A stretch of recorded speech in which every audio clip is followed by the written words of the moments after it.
ఓం మహాగణాధిపతయే నమః. ఓం గురుభ్యో నమః. ఓం శ్రీమాత్రే నమః. అరుణాం కరుణాతరంగితాక్షీం ధృతపాశాంకుశపుష్పబాణచాపాం అనిమాదిభిరావృతాం మయూకైః అహమిత్యేవ విభావయే భవాని. శ్రీమాత్రే నమః. ప్రేక్షకులకి ఆ లలితాంబిక అమ్మవారి యొక్క అనుగ్రహం పరిపూర్ణంగా కలగాలని మనస్ఫూర్తిగా కోరుకుంటూ మనం ఈరోజు చెప్పుకోబోయేటువంటి టాపిక్ గ్రహాల యొక్క మార్పు. అందులో ముఖ్యంగా ధనాన్ని ఇచ్చేటువంటి శుక్రుడు ప్రస్తుతం గురువుతో కలిసి మిథునంలో ఉన్నాడు. 21వ తేదీ సెప్టెంబర్ నుంచి ఆయన కర్కాటకంలోకి మారుతాడు. శత్రు స్థానం అది శుక్రుడికి. అలాగే రవి కూడా మనకి చూసుకున్నట్లయితే ఈ యొక్క ప్రస్తుతం రవి కర్కాటకంలో ఉన్నటువంటి రవి 15వ తేదీ నుంచి సింహంలోకి తన ఓన్ హౌస్లోకి మారుతాడు. అంటే ధనాన్ని ఇచ్చేటువంటి గ్రహం శత్రుక్షేత్రంలోకి, పేరు ప్రఖ్యాతులని ఇచ్చేటువంటి గ్రహం ఈ యొక్క సింహంలోకి మారుతున్నందుకు ఎటువంటి ఫలితాలు ఉంటాయి, ఎటువంటి విషయాల్లో మీరు జాగ్రత్తగా ఉండాలి అనేటువంటి అంశాలు మరియు రెమెడీస్ ఏం చేసుకోవాలి, పరిహారం ఏం చేసుకుంటే బాగుంటుంది అనేటువంటిది చెప్తుంది నేనైనప్పటికీ కూడా చెప్పిస్తుంది సాక్షాత్ లలిత అమ్మవారికి భావిస్తూ ఒక్కొక్క లగ్నము లేదా రాశి గురించి తెలుసుకుందాం. ధనుర్లగ్నము ధనస్సు రాశి. ధనస్సు వారికి కనుక చూసుకున్నట్లయితే మీకు లగ్నం పైన అంటే జీవుడిని లగ్నంగా భావిస్తారు. దాని మీద శుక్ర గురువులు రెండు శుభగ్రహాలు సప్తమ వీక్షణ పొంది ఉన్నారు కాబట్టి కొంత కంఫర్ట్ అనుకోండి, అమ్మయ్య నేను ఫ్రీ అయ్యాను అనుకోండి, ఇట్లాంటివన్నీ కూడా ఇస్తాడు. కాకపోతే సప్తమంలో ఉన్నందుకు ఎప్పటి నుంచో వివాహ సంబంధించిన ప్రయత్నాలు అవ్వట్లేదు అనుకున్నది ఇక్కడ చాలా బలంగా మీకు మంచి ఫలితాలు ఇవ్వడానికి అనుకూలిస్తుంది. అలాగే మరి శుక్రుడు అష్టమంలోకి వస్తున్నాడు 21 సెప్టెంబర్ నుంచి. దీనికి ఏమిటి అంటే పొరపాటును కూడా మీరు ఎవరికైనా లోన్స్ ఇచ్చేటప్పుడు లేదా లోన్స్ తీసుకునేటప్పుడు కొద్దిగా జాగ్రత్తగా ఉండండి. సాధారణంగా చూసుకుంటే 6/8 విపరీత రాజయోగం అంటూ ఉంటారు. కానీ విపరీత రాజయోగం ఇచ్చేటప్పుడు దానికి కొన్ని లెక్కలు ఉంటాయి. ఎందుకంటే లోన్స్ వల్ల గొడవలు అయ్యే ఛాన్సెస్ ఉంది. అది కూడా మీరు చేస్తున్నటువంటి ఉద్యోగంలో గుర్తుపెట్టుకోండి. మీరు చేసే సేమ్ జాబ్లో కొలీగ్స్కి వాళ్ళకి ఏదో డబ్బులు ఇవ్వడం, లేకపోతే వాళ్ళకి డబ్బులు ఇచ్చేటువంటి విషయంలో మధ్యవర్తిత్వంగా ఉండడం. ఎందుకంటే 6వ అధిపతి ఇక్కడ శత్రుక్షేత్రంలోకి ఎంటర్ అవుతున్నాడు 21 సెప్టెంబర్ నుంచి. కాబట్టి ఈ విషయాల్లో 21 సెప్టెంబర్ నుంచి ఒక 25 రోజుల పాటు జాగ్రత్తగా ఉండండి.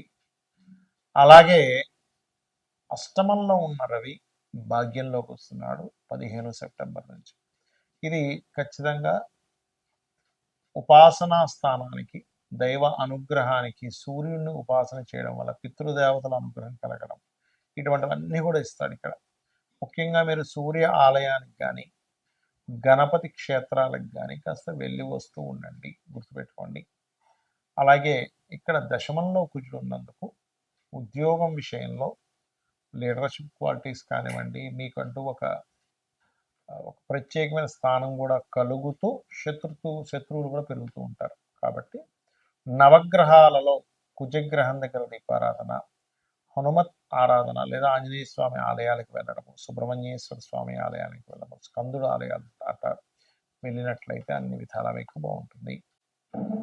చాలామంది నన్ను అడుగుతుంది ఏంటంటే, మీరు ప్రతి వీడియోలోని గోచారంలో గ్రహాలు మారడం కంటే కూడా జన్మజాతకం మోస్ట్ ఇంపార్టెంట్ అని చెప్తున్నారు కదా. అసలు జన్మజాతకంలో ఎలాంటి అంశాలు తెలుస్తాయని చాలామంది నన్ను అడుగుతున్నారు. ఎందుకంటే చాలామందికి జనరల్గా అలవాటు ఉన్నది ఏమిటంటే, మనం పాతకాలం నుంచి కూడా చూసుకున్నట్లయితే వార ఫలాలను మ్యాగజైన్స్లోని ఆ ఫలాలు ఈ ఫలాలు ఇవే చూస్తూ ఉంటారు. అంటే గోచారంలో మారిన గ్రహాల వల్ల ఈ ప్రభావం ఉంటుంది అనేటువంటిది. కానీ వాటికంటే అతి ముఖ్యంగా మీరు చూసుకోవాల్సింది మీ పర్సనల్ చార్ట్. మనం ఎటువంటి కర్మ చేయడం వల్ల మనం ఈ జన్మని ఎత్తాము, ఇంత గొప్ప జన్మని తీసుకున్నాము. మనుష్య జన్మ ఎత్తడమే చాలా గొప్పది, గుర్తుపెట్టుకోండి. అలాంటప్పుడు మనకి 12 భావాలు ఉంటాయి, లగ్నం నుంచి 12 హౌసెస్. ఈ 12 హౌసెస్ వల్ల మనకు కలిగేది ఏమిటి, తెలుసుకునేది ఏమిటి అంటే, మీ లగ్నము అనేటువంటిది ఒకటి ఉంటుంది. ఆ లగ్నాన్ని బట్టి మనిషి ఎంత స్ట్రాంగ్గా ఉన్నాడా, వీక్గా ఉన్నాడా, మనిషి యొక్క పేరు ప్రఖ్యాతులు కానివ్వండి, లైఫ్లో ఎదిగేటువంటి విషయం కానివ్వండి, ఏ ప్లానెట్స్ వల్ల మీకు వస్తాయి, మీరు అది రావడానికి ఏ ఉపాసన చేయాలని చాలా స్పష్టంగా మీ లగ్న భావాన్ని బట్టి తెలుస్తుంది. అలాగే ధనం విషయంలో చాలామంది ఇప్పుడు ఇబ్బంది పడుతుంది ఏంటంటే ఫైనాన్షియల్గా ఖర్చులేమో పెరిగిపోయాయి, వచ్చే ధనం ఏమో తగ్గిపోయింది. అంటే ఏమిటి, మీరు వెళ్ళాల్సిన మార్గంలో మీరు వెళ్ళటం లేదు, అందుకే మీకు ధనం రావట్లేదు. గుర్తుపెట్టుకోండి. అంటే మీ ధనాధిపతి ఏ రంగాల్లో ఉన్నాడో, ఏ రంగాల ద్వారా ధనయోగాన్ని ఇస్తున్నాడో తెలుసుకుంటే మీ యొక్క జన్మజాతకంలో అది తెలుసుకొని కనుక చిన్నప్పటి నుంచే ఆ సెక్టార్స్లో మీరు కనుక విద్యాభ్యాసం చేయడము, దానికి సంబంధించిన స్కిల్స్ నేర్చుకుంటూ ఉన్నట్లయితే ఖచ్చితంగా మీరు ఒక మంచి స్టేజ్కి వెళ్తారు. అలా కాకుండా చూడండి, కొంతమంది ఇంజనీరింగ్ చదివానండి అకౌంట్స్లోకి వెళ్ళి స్థిరపడ్డానండి అంటుంటారు. ఇంజనీరింగ్ చదివిన అన్ని సంవత్సరాలు వేస్ట్ అయిపోయింది. సో ఈ యొక్క విషయాలు ముఖ్యంగా తెలుసుకోవాలి. ఇక మరొక విషయం ఏంటంటే సహోదరులతో ఎందుకు పడదు, మనం చేసే ప్రయత్నం ఎందుకు సక్సెస్ అవ్వట్లేదు, మూడో భావంలో ఉంటుంది. మనకి గృహయోగం వచ్చేస్తుందా లేదా, చాలామంది గృహం కొనుక్కున్నప్పుడల్లా డౌన్ఫాల్ అవుతుంటారు. ఎందుకంటే చతుర్థ భావం పాడవుతుంది, లేదా ఎడ్యుకేషన్ డిస్టర్బ్ అవుతూ ఉంటుంది. మదర్తో పడదు, మాతృ వియోగాలు, మాతృదోషాలు ఉంటుంటాయి, పితృదోషం, మాతృదోషం. ఆ రకంగా 4000 బట్టి అంటే మీరు ఏ ఫేసింగ్ తీసుకుంటే బాగుంటుంది అనేటువంటి విషయం మీ జన్మజాతకము, మీ పేరులోని మొదటి అక్షరం ద్వారా తెలుస్తుంది. సంతాన యోగాలు, లేదా ఫ్రెండ్స్, లేదా షేర్ మార్కెట్లో కలిసి వస్తుందా లేదా, పంచమం బాగుంటేనే షేర్ మార్కెట్, లేదంటే రాజకీయంగా నేను వెళ్దామనుకుంటున్నాను, పంచమం బాగుండాలి. పెట్టుకోండి. 6వ స్థానం కనుక మీకు బాగుంది, శత్రువుపై మీరు జయం కలుగుతుంది, లేకపోతే శత్రువుల ద్వారా మీరు ఇబ్బంది పడతారు. గుర్తుపెట్టుకోండి. డైలీ లైఫ్ కూడా 6వ స్థానంలో తెలుస్తూ ఉంటుంది. అదేవిధంగా వివాహ స్థానం, అసలు ఎప్పుడు వివాహం అవుతుంది, ఎలాంటి భార్య భర్త వస్తారనేది 7వ స్థానం బట్టి తెలుస్తుంది. లైఫ్లో పజిల్స్ అనుకోండి, ట్విస్ట్లు అనుకోండి, మార్పులు అనుకోండి, ఇవన్నీ కూడా 8వ స్థానంలో ఉంటాయి. ఆకస్మికంగా లాభాలు కానివ్వండి, ఆకస్మికంగా నష్టాలు కానివ్వండి, అది ఎప్పుడుందో తెలుసుకుంటే మీరు ఆ టైంలో చేసే ఇన్వెస్ట్మెంట్ మీకు లాభం ఇస్తుంది.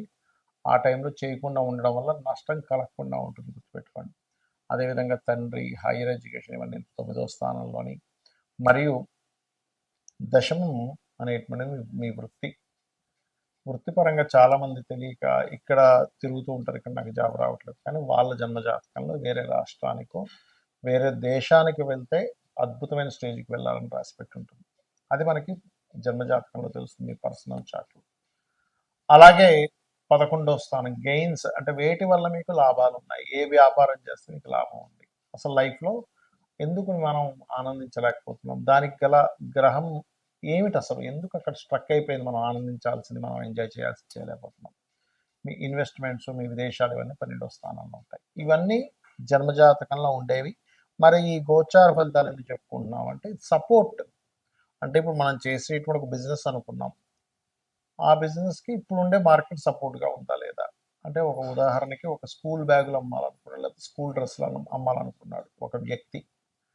ఆయన స్కూల్స్ స్టార్ట్ అయిపోయిన తర్వాత పెట్టడం వల్ల ఏ ఉపయోగం ఉండదు. స్కూల్స్ స్టార్ట్ అవ్వకముందు ఒక 3 నెలలు ముందు నుంచి అమ్మితే ఉపయోగం ఉంటుంది. ఏంటంటే దట్ ఈస్ మార్కెట్ అంటారు.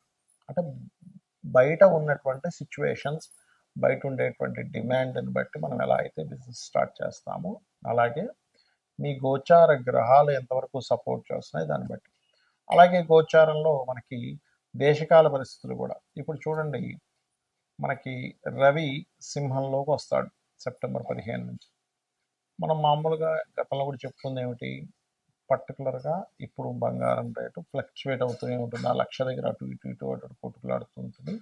గడిచిన 6-7 నెలల్లో ఎలా అయితే 60-70 ఉన్నది లక్షకు వచ్చేసింది, కానీ అంత ముందుకు వెళ్ళదని చెప్పుకున్నాం. అలాగే అవుతుంది. కానీ ఈ సెప్టెంబర్ 15వ తేదీ నుంచి అక్టోబర్ 15 మధ్యలో మాత్రం రైజ్ అవుతుంది, కానీ తర్వాత మళ్ళీ తిరుగుతూ ఉంటుంది అటు ఇటు.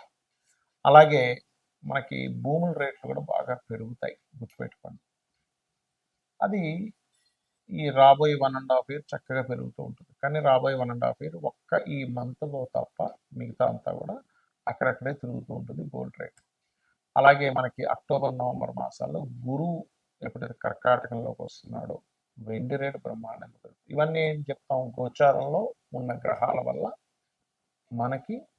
ఇప్పుడు చూడండి, ఇప్పుడు కుజుడు కన్యలోకి ఎంటర్ అయ్యాడు, మంచి మంచి అటాక్స్ జరుగుతాయి. ఇది మన ఉగ్రవాదుల మీద కావచ్చు, వాటి మీద కావచ్చు. కన్యలోకి కుజుడు ఎంటర్ అవ్వగానే మనకి ఎప్పుడు ఎంటర్ అవుతున్నాడు ఆయన అంటే 28 ఆగస్టు 28వ తేదీ ఎంటర్ అవుతుంది. 28వ తేదీ ఎంటర్ అవ్వగానే మంచి అటాక్ జరుగుతుంది. పెరుగుతుంది, ఈ ఉగ్రవాదుల మీద కానివ్వండి, వాటి మీద కానివ్వండి.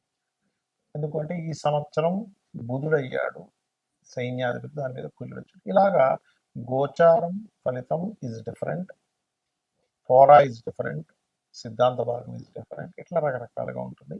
కాబట్టి ఇవి తెలుసుకొని మీ యొక్క జీవితాన్ని ఆనందమయంగా చేసుకుంటారని, అమ్మవారి అనుగ్రహం మీకు పరిపూర్ణంగా కలగాలని మనస్ఫూర్తిగా కోరుకుంటూ శ్రీమాత్రే నమః.